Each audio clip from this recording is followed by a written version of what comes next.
Hello, good evening to you. Welcome to Prime Edition. Deputy President Rigathi Gachagua can breathe easy now. His 200 million shillings is back in his purse. This, of course, after the Asset Recovery Agency agreed to a move by the DPP to withdraw the graft case against the Deputy President. And while we're saying it's smiling all the way to the bank, the Deputy President is that the Senate and the National Assembly are in somewhat a stalemate over the the Constituency Development Fund. All right, and of course, the streaming in of junior secondary school students started on Monday. We have the latest, and of course, speaking about it and whether the confusion that abounds will finally be eliminated. We talk to Mark Matunga, an educationist, later on in this broadcast. Here are tonight's highlights.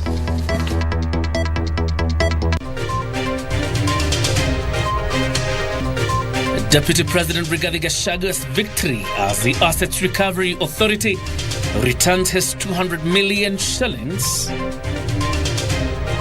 Crisis in the counties as consensus eludes county chiefs and treasury over stalemate in allocation of funds. Senators from arid areas urge government to declare drought a national disaster. And hefty bundle of joy. Woman delivers 5 babies in Nakuru.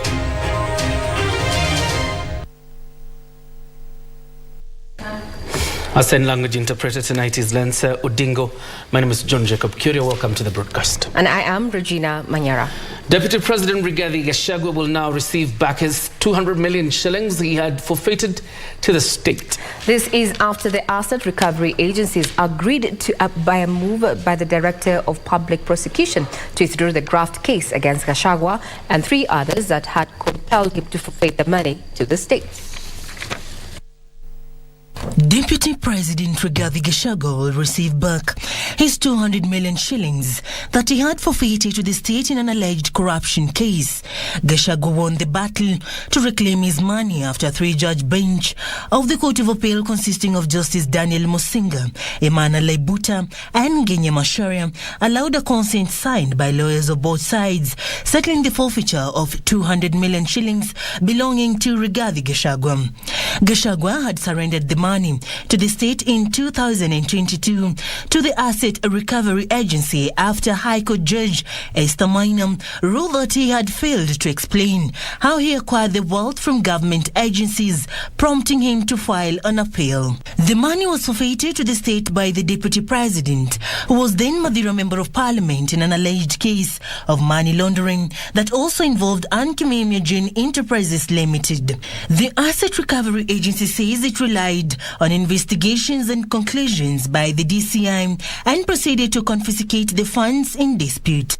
On the 9th of November 2022, the agency learned that the case was being withdrawn by the DPP through the media on the basis that investigations had not been exhausted and there was no enough evidence to sustain the criminal trial.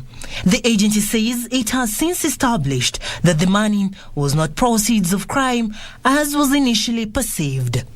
Seraphine Robi for Prime Edition. In the meantime, the Council of Governors want an urgent solution regarding the current stalemate threatening the disbursement of funds to counties. Now, the Council of Governors Vice Chairperson Ahmed Abdullahi said a consultative meeting to deliberate on the annual division of revenue between the Council of Governors and the National Treasury had failed to resolve the dispute over the allocation of funds to counties. This even as Deputy President Rigathi Gachagua chaired an extraordinary intergovernmental budget and economic council (IBEC) in an attempt to resolve the dispute over the allocation of funds to counties. The battle over the allocation of funds to the devolved units for the financial year 2023-2024 continues to deepen after a special team formed to unlock the deadlock failed to arrive at a solution. We express our discontent for the National Treasury's failure to build consensus on the county equitable share of revenue despite the objective recommendations made by the CRA. A closed-door meeting between the Council of Governors, Treasury Cabinet Secretary Njuguna Ndung'u and Commission on Revenue Allocation CRA will end in a deadlock on Wednesday as both parties maintain a hardline position. The National Treasury has not formed a basis for deviating from the recommendations by the CRA. As such, the Council hereby reiterates its position of Kenya shillings 425 billion as the county equitable share of revenue for the financial year 2023-2024. The bone of contention being a budget policy statement released by the Treasury allocating counties 380 billion shillings for the financial year 2023-2024. Although this is an increase of 10 billion shillings as compared to the previous financial year, the county chiefs are demanding 425 billion shillings. The Commission on Revenue Allocation has however said it is willing to allocate 407 billion shillings to the devolved units. The Council is apprehensive that the continued allocation of funds christened for devolution or for devolved functions to national government MDS is an affront to devolution, and that the Council will not relent in the quest to make devolution work. In an attempt to resolve the dispute over the allocation of funds to counties, Deputy President Rigathi Gachagua on Wednesday chaired an extraordinary Intergovernmental Budget and Economic Council (IBEC). The governors are expected to have a 2-day retreat with President William Ruto this month, where the issue on allocation of funds to the devolved units is expected to come up. Ben Chumba, Prime That's the showdown.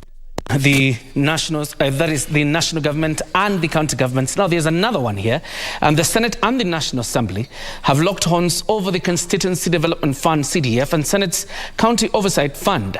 Senators have threatened to reject entrenchment of the National Government Constituency Development Fund in the Constitution if their National Assembly counterparts do not increase the allocation for County Oversight Fund. From Treasury, a storm is brewing between the National Assembly and the Senate over the kitties legislators from the respective houses are expected to administer. This I speak with authority because we have consulted widely and deeply. Is the CDF is here to stay. These sentiments by National Assembly Speaker Moses Wetangula did not go down well with their colleagues at the Senate. It's extremely worrying when you're trying to repair relations. Then you have people as high as the leadership of a particular house speak towards the Senate in such vilifying tones and as if there's anything. There's nothing that we are begging from the National Assembly.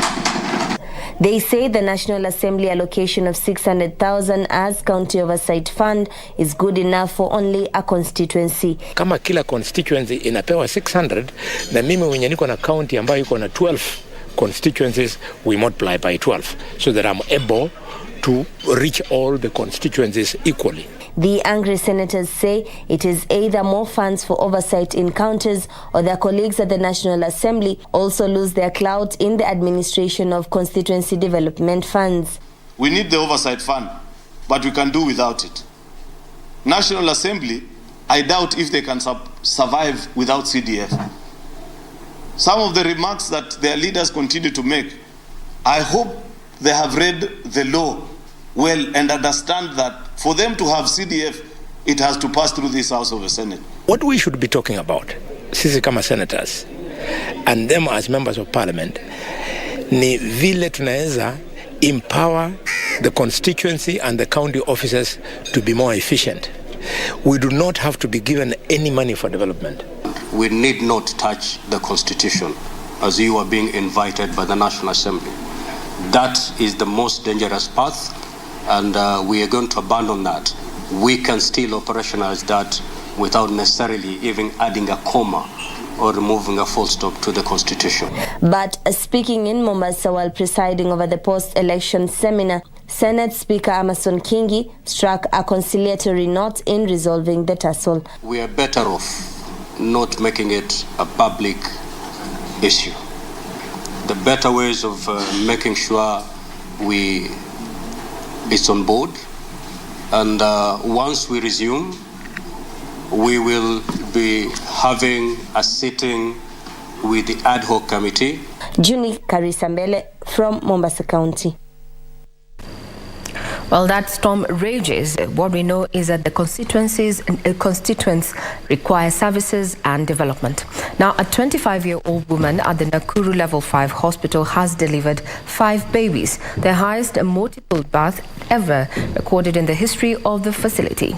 Margaret Warimo, a first-time mom, welcomed her bundles of joy through a session, and Dr. Aisha Maina said that the medical superintendent, who is a medical superintendent at the hospital, said that the mother was received at the facility on the 27th of January and was placed under observation until January 31st, when she progressed to labor and safely delivered the quintuplets.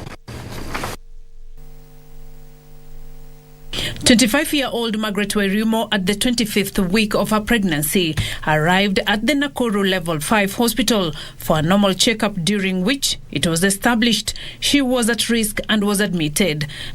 Dr. Aisha Maina, the medical superintendent at the hospital, said that the decision was informed by the presentation of the babies, which placed the life of the mother on the line. So far, because of the gestation period of 25 weeks, we know that the babies were of very low weight and were immature, especially the organs. Therefore, we have proceeded to have the babies in our specialized newborn unit, whereby management is ongoing. On January 31st, she progressed to labor and safely delivered quintuplets, 4 girls and a boy. We went ahead, took her to theatre, and we successfully delivered 5 children, that is quintuplets. 4 of them were female and 1 male. Dr. Maina said that the babies were of very low birth weight with immature organs and were placed under a specialized newborn unit and are in stable condition. But here we are doing our best to ensure that we give the best quality of services so that we maximize on their chances of survival. Dr. James Wawero, an obstetrician in charge of the maternity unit at the hospital, said that the multiple births chances of survival are low due to low birth weight.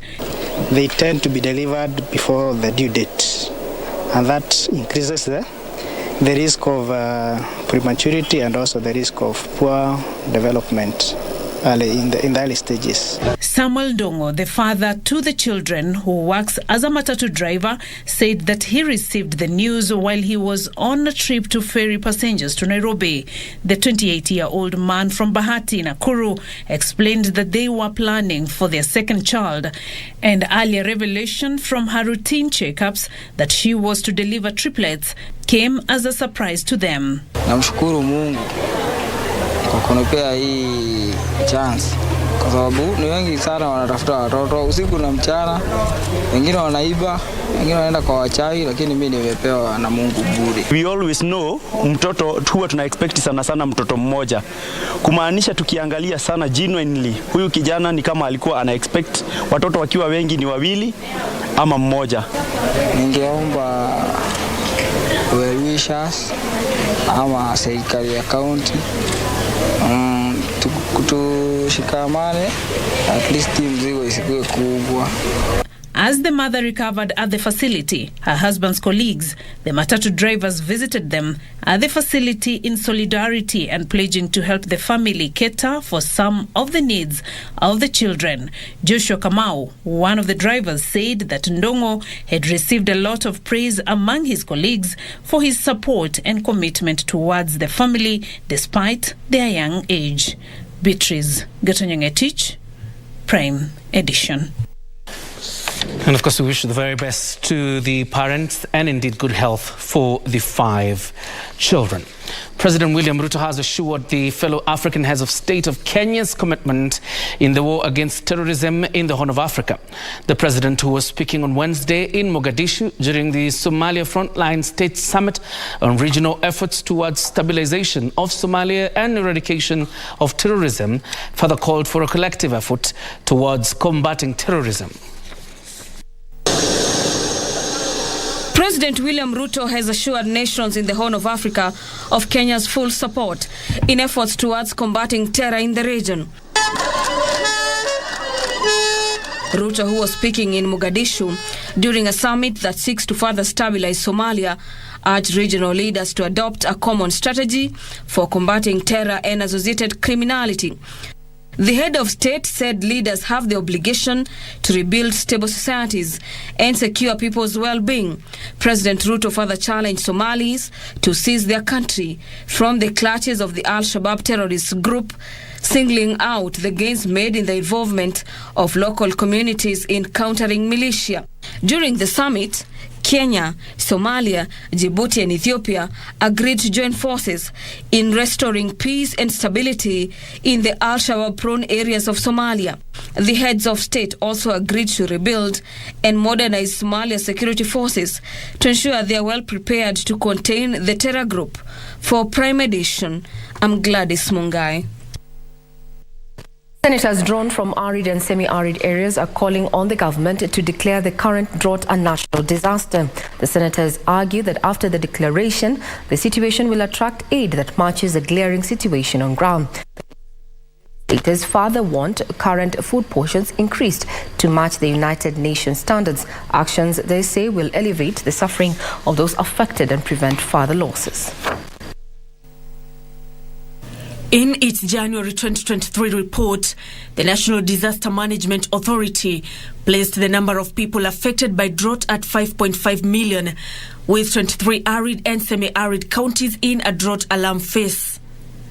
They include Kilifi, Mandera, Marsabit, Samburu, Turkana, Wajir, Isiolo, Kitui and Kajiado.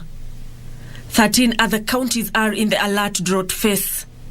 The situation is expected to deteriorate as long rains are not expected until April. It is for this reason that senators from the affected regions want the government to declare drought a national disaster with immediate effect. These, they say, will facilitate mobilization of resources equal to the severity of the situation. The government of Kenya has not declared the drought a national disaster, the effects of which has been that non-state actors and donor community have not mobilized resources to respond to the drought on a magnitude commensurate to the severity of the situation on the ground. Watu wameanza kufa. Kwanza ilikuwa ni mifugo, sasa watu wameanza kukufa. Na hii mvua ya Januari haikutosha. Tunaomba sasa ikuchukuliwe serious, situation ikuwe escalated. Ni jukumu la serikali kuona kwamba wakati huu sio wakati wa kupoteza Mkenya kwa sababu ya janga la ukame. Kwa sisi tunasema tu ya kwamba tunasisitiza Rais afanye kazi yake inayobidi kuona ya kwamba atatuokolea mifugo yetu na atatuokolea maisha ya sisi kama watu tunatoka katika maeneo ya ukame. The senators also want the government to also carry out emergency assessment in all affected counties in order to design practical and appropriate response strategies. They think that by reviving the Galana Kulalu irrigation scheme, that would be an answer to the drought situation in this country. It is not. The solution would be to start as many irrigation schemes as possible across the permanent rivers in this country to mitigate this food shortage. Our own county governments, which we send millions and millions of shillings, in fact billions of shillings to, can use that money to feed the population. I don't think there is any reason as to why we should be focusing on development, building huge infrastructures when people are dying. Supply relief food to affected populations in line with the UN standard portions per house, per head, per house. Nancy Okware, Prime Edition. All right, taking a short breather, but of course when we come back with more news lined up for you, business and sports, and later on that conversation with Dr. Mark Matunga. We're focusing on the transition, or rather the management of transition in education sector.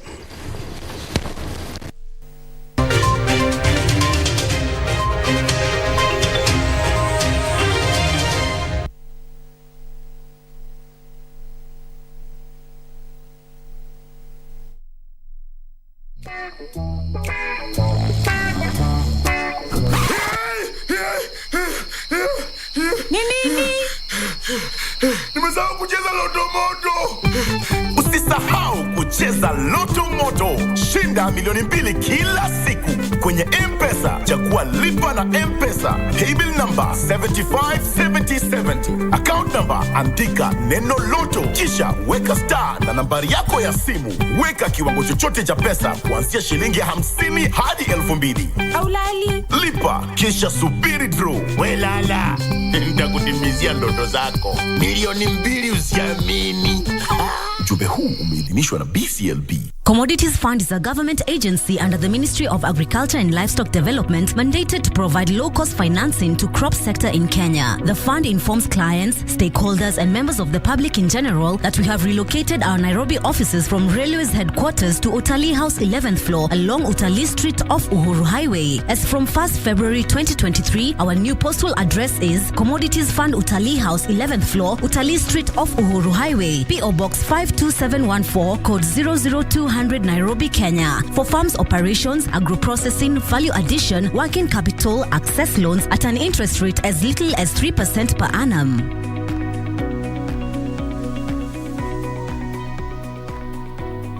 Stop searching in wrong places. Billions in unclaimed cash and other assets are here for you. Unclaimed financial assets include bank accounts, insurance policies, and other financial assets belonging to people just like you. Don't let your assets remain unclaimed. Take a few minutes to check and see if you have any unclaimed financial assets. Claiming your assets is easy. Simply visit www.ufaa.go.ke,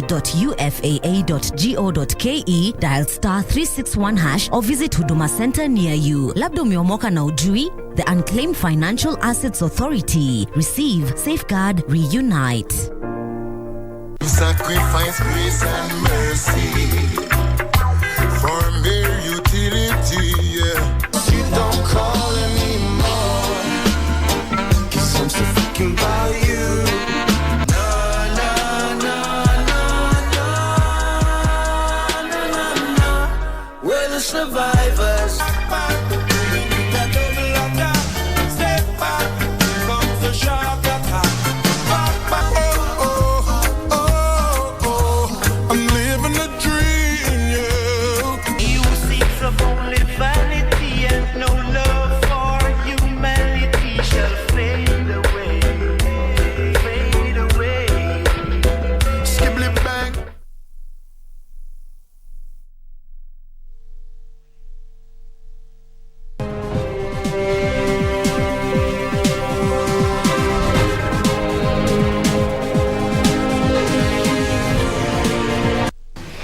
Thank you for staying with Prime Edition this evening. My name is Betta Kiptum. Let's get the latest in the world of business.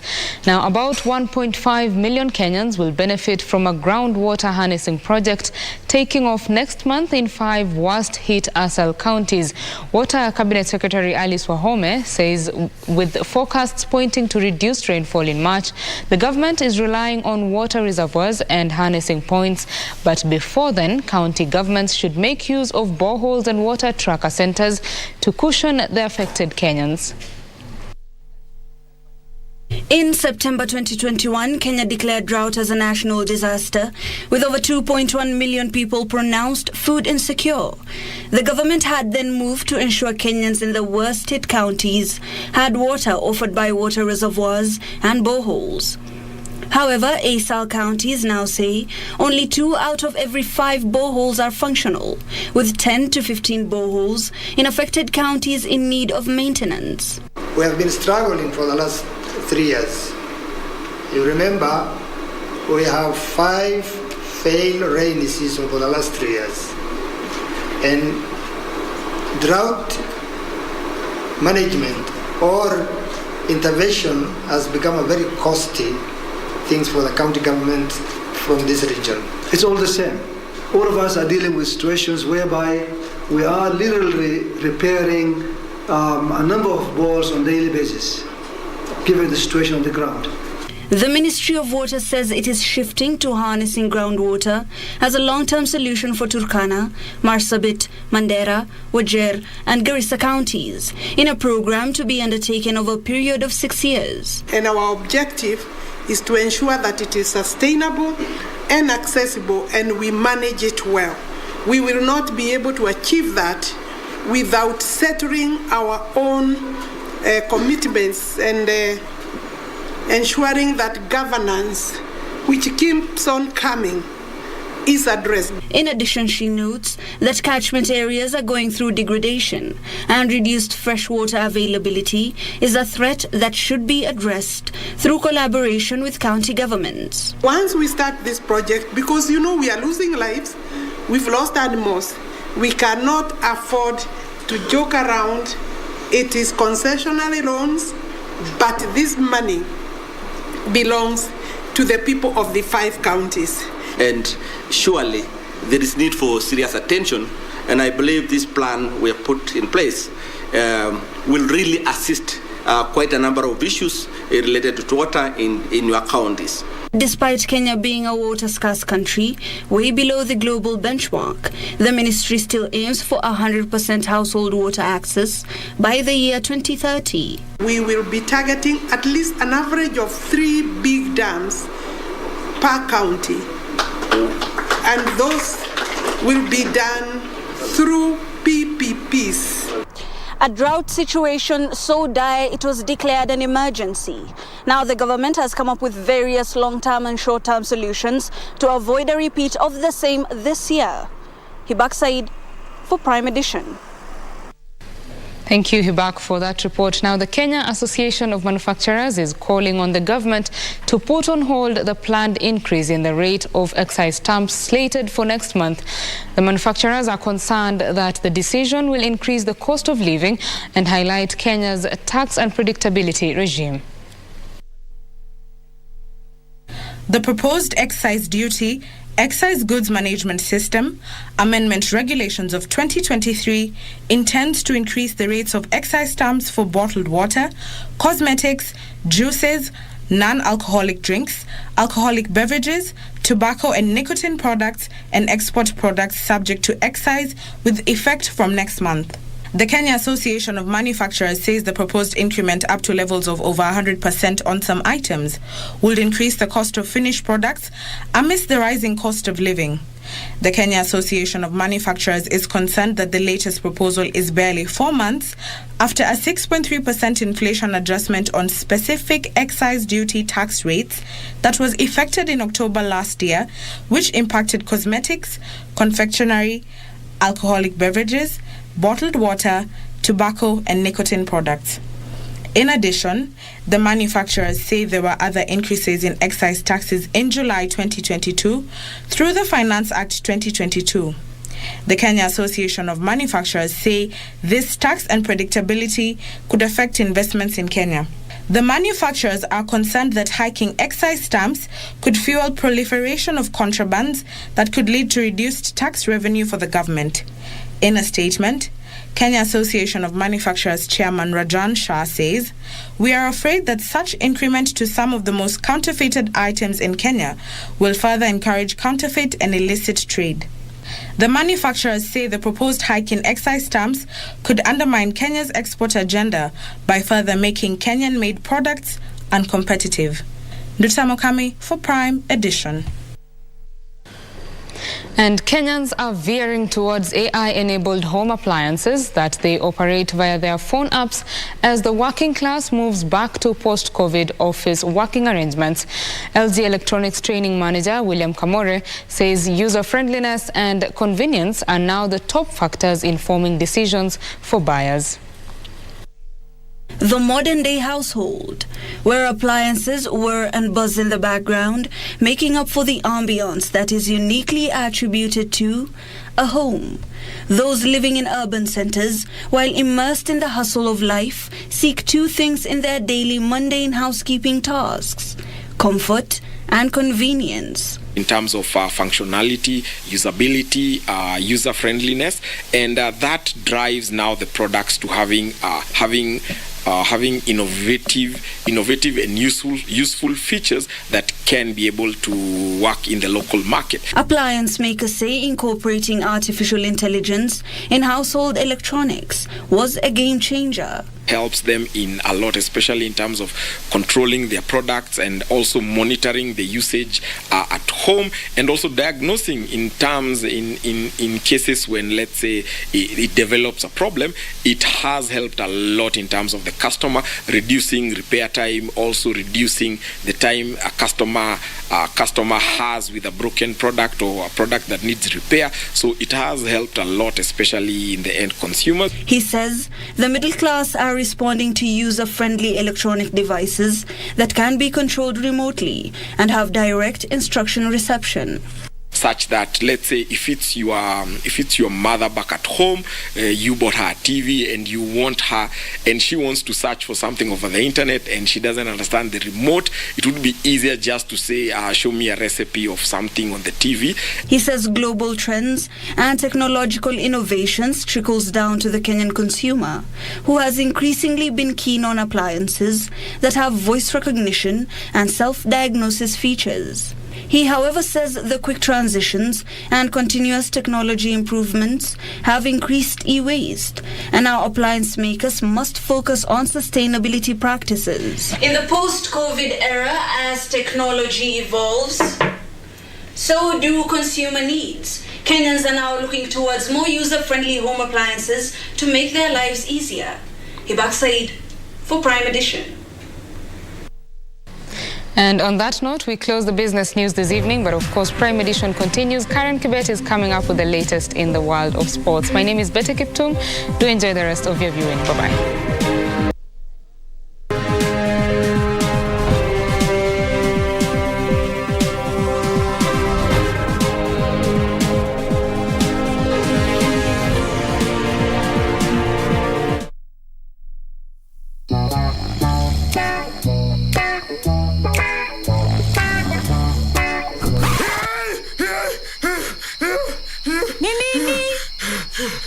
Nimesahau kucheza Loto Moto. Usisahau kucheza Loto Moto. Shinda milioni 2 kila siku kwenye M-Pesa. Chagua lipa na M-Pesa. Paybill number 757070. Account number andika neno Loto. Kisha weka star na nambari yako ya simu. Weka kiwango chochote cha pesa kuanzia shilingi 50 hadi 2000. Aulali. Lipa kisha subiri draw. Welala. Nitakutimizia ndoto zako. Milioni 2 usiamini. Ujumbe huu umeidhinishwa na BCLB. Unclaimed financial assets include bank accounts, insurance policies, and other financial assets belonging to people just like you. Don't let your assets remain unclaimed. Take a few minutes to check and see if you have any unclaimed financial assets.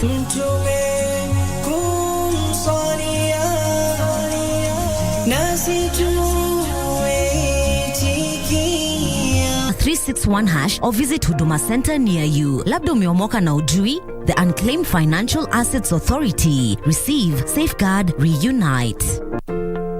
Cancer is a leading cause of death in Kenya with significant physical, social and economic consequences. The National Cancer Institute of Kenya, together with its stakeholders, will hold the National Cancer Summit from 2nd to 3rd February 2023 at Safari Park Hotel, Nairobi. The goal of the summit is to take stock of the cancer response in Kenya and to inspire accelerated collective action across all sectors.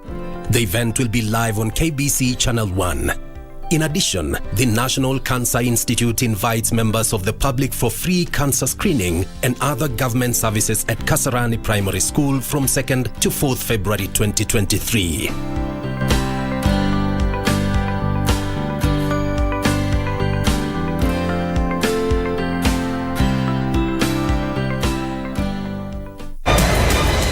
It's the DFB Pokals round of 16.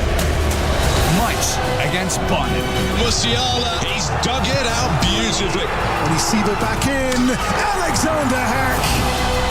One Bundesliga side has to go out. Mainz have never reached the final. Bayern have been there more than any other side. And Kimmich! A crisp finish. Only one side can go through. It's going to be a tough fight.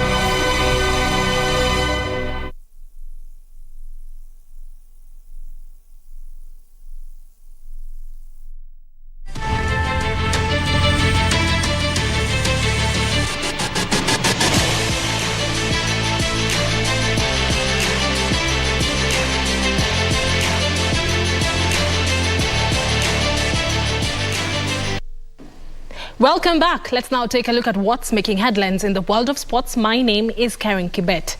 The Kenyan Premier League side AFC Leopards have climbed to 7th position in the league after beating Vihiga Bullets 1-0 at the Nyayo National Stadium today. Leopards have accumulated 21 points so far following that win. Ingwe started the match on a high note and were awarded after only 5 minutes when Maxime Otieno put them ahead. AFC created more chances to increase their lead but were not clinical enough. The Leopards are now unbeaten in the last 5 matches, and their next assignment will be against league leaders Nzoia Sugar on Sunday at Sudi Stadium. In other league matches played today, Clifton Miheso scored a brace as Kenya Police FC thrashed Mathare United 5-0, while Talanta FC beat Wazito FC 3-0.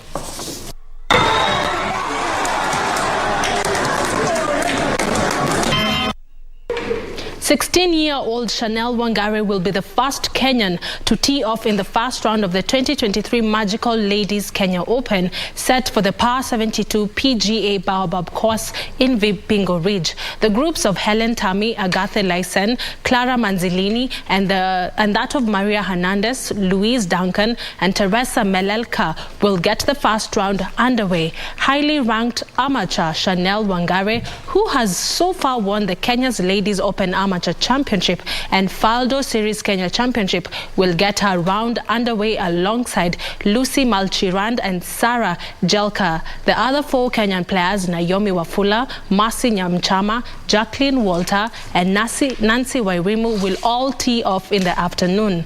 The field of 96 players will be playing for a total fund of €3,000, with the field set to be cut off at the end of round 2.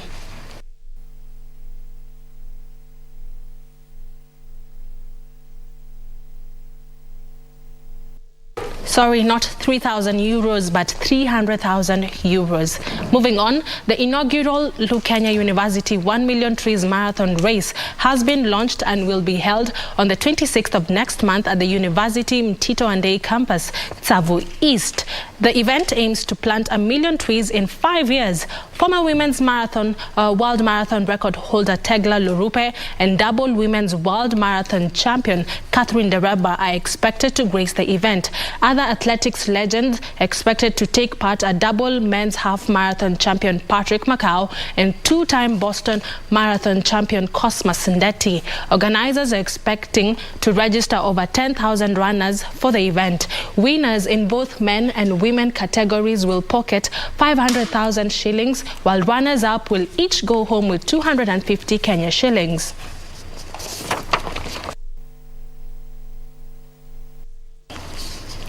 And those are all the sports tonight. Don't forget, we will be airing a DFB Pokal match between Mainz and Bayern Munich at 10 p.m. So if you're looking for any football action tonight, keep it KBC, because right after this bulletin, you will be watching that match. My name is Karen Kibet. Have yourself a peaceful night. The bulletin is not yet over. I hand you back to my colleague, John Jacob Kioria. Thank you, Karen. Time for us now to get into a conversation tonight. Like I told you, we'll be focusing on the management of education transition. And in studio, I have Dr. Mark Matunga, who is an educationist. Karibu sana, Daktari. Asante. You're welcome. You know, let's begin with how you rate the reporting of junior secondary students who started reporting on Monday. There are those who would say there was a bit of confusion. How would you rate that reporting on Monday? John, before I answer your question, allow me to, because this is my first time to come back on studio since the death of Magoa, who is a great patriot, a giant in the academia. And I just want to basically express and register my condolences with the family and Kenyans in the academic sector as well. May his soul rest in eternal peace. John, you've asked me a question that you are the one who should be answering, because I don't have a child who is in the transition. But in my assessment as an educationist, I think that the transition has been handled well. I know that parents are just about jittery, and so is everyone else when it comes to issues of change. But generally, the Ministry of Education, in my assessment, has done a great job in handling the transition, communicating the plan and the programs and how this needs to actually be done. I support the change of moving or retaining the junior secondary in primary school. That was not one of the best decisions that the Ministry of Education made, to actually build classrooms in secondary and want to actually transition, move class 6 or class 7 to high schools or secondary schools. That was, in my view, money that was in some way wasted. But again, the secondary schools can actually use those property in some other way. But the very fact that it was retained, junior secondary school was retained in the primary school, is, in my view, a great decision. It has helped in the transition. I think what parents are jittery about are issues like uniform, issues like who's going to be training, who's going to be teaching in the junior secondary school. I could hear some mamas around, is it the same principal or a head teacher that's actually going to be playing that role? But those are minor issues. The most important element here that I've been attempting to actually deal with for the last several years is what we call CBC, which I tend to disagree with what we have packaged as actually CBC. CBC is a curriculum. What we are dealing with here is an education system that actually internationally is called CBE, competency-based education, that is anchored or being fueled by a curriculum. So we cannot call a curriculum a system of education.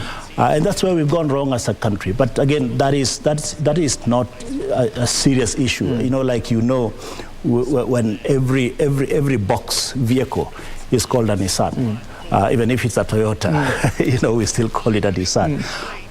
But be as it may, we call it CBC. And that is what is known.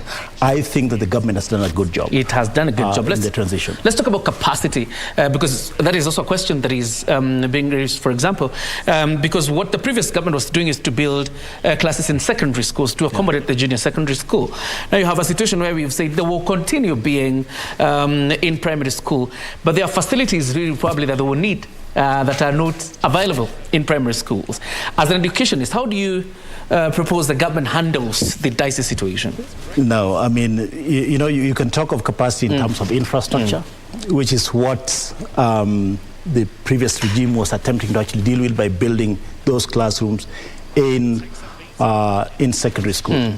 There's no such mysterious capacity that is needed for this. If a child or a learner was in grade 6, there were learners who are in grade 7 who have now moved to grade 8. Those are old learners in the old system.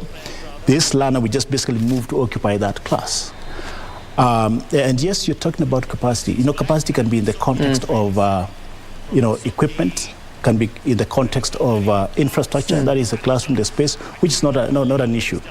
And that is why I was telling you that it was actually wrong for the government to actually made a decision to build those classrooms.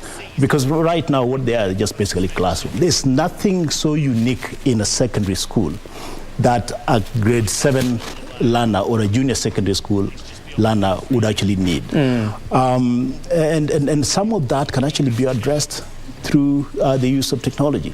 So I really don't think that there's any issue around what we call capacity. The room is still there. But you could also be talking about capacity from the point of view of the teacher readiness, which to me is the most important thing in the curriculum delivery.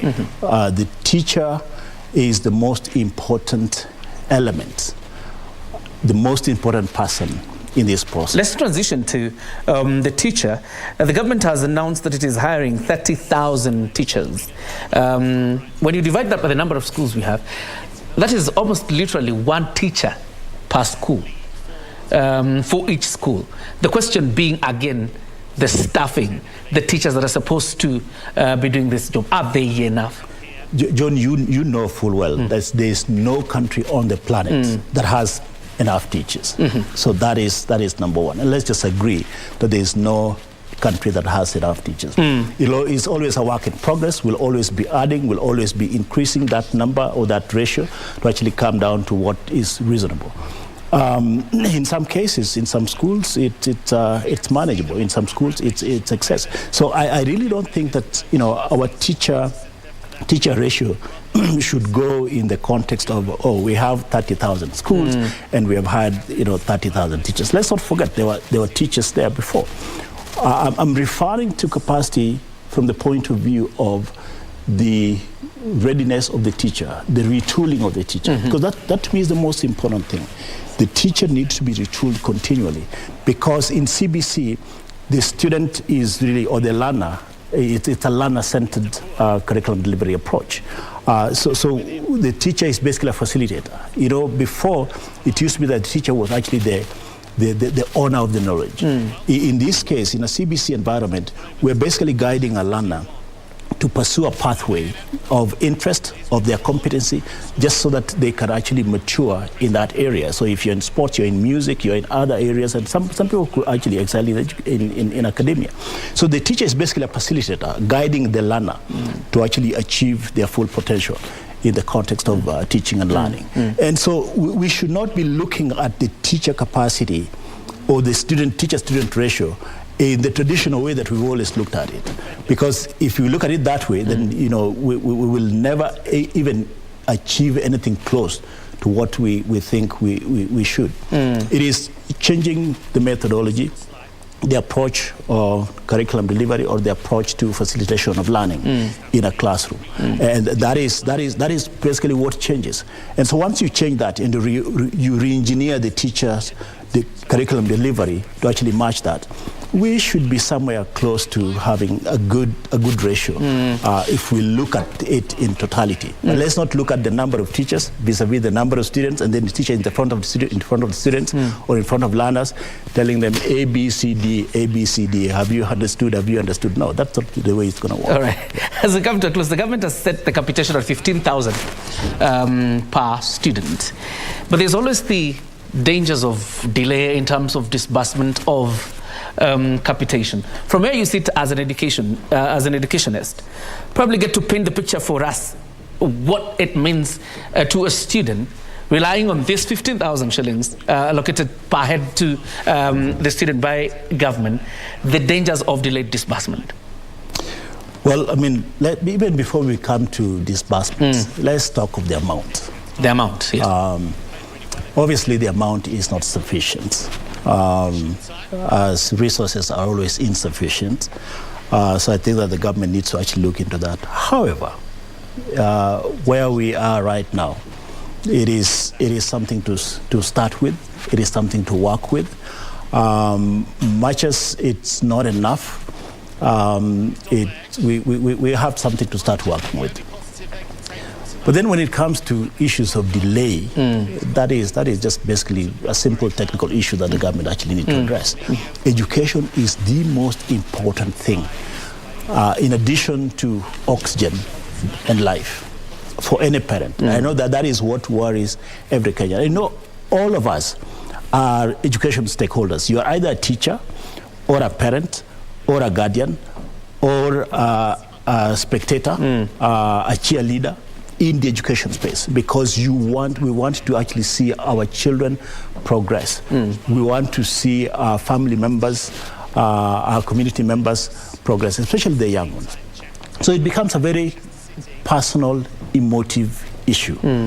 And when the government fails to actually remit that little money in and on time, it becomes a problem. And the reason I was just giving that background is that it is imperative that the government prioritizes this disbursement.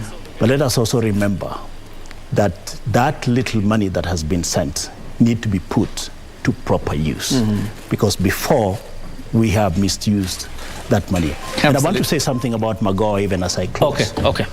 Magoa, I believe most Kenyans would understand that Magoa was a corruption-free guy.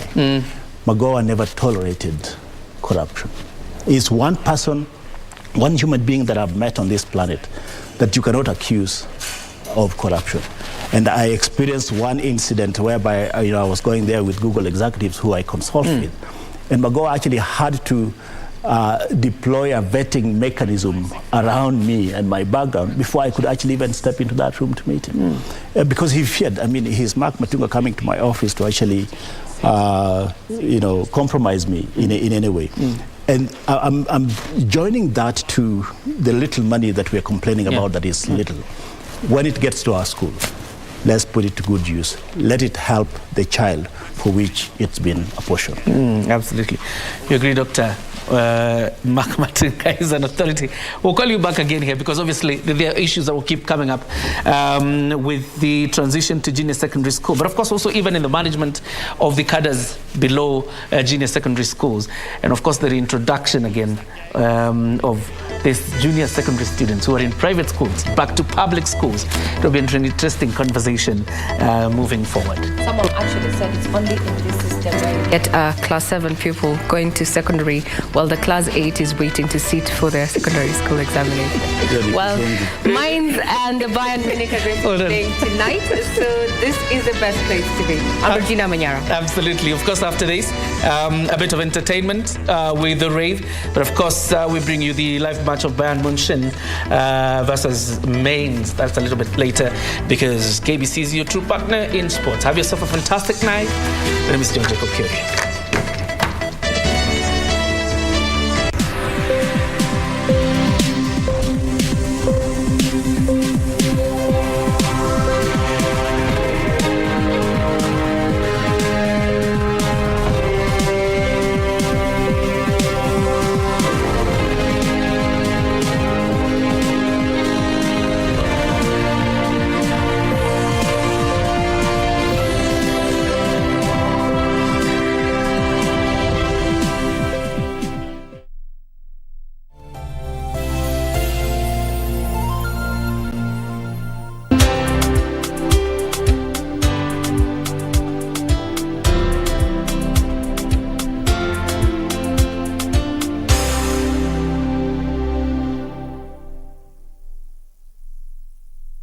Commodities Fund is a government agency under the Ministry of Agriculture and Livestock Development mandated to provide low-cost financing to crop sector in Kenya. The fund informs clients, stakeholders and members of the public in general that we have relocated our Nairobi offices from Railways headquarters to Utalii House 11th floor along Utalii Street off Uhuru Highway. As from 1st February 2023, our new postal address is Commodities Fund Utalii House 11th floor, Utalii Street off Uhuru Highway, PO Box 52714, code 00200 Nairobi, Kenya. For farms operations, agro-processing, value addition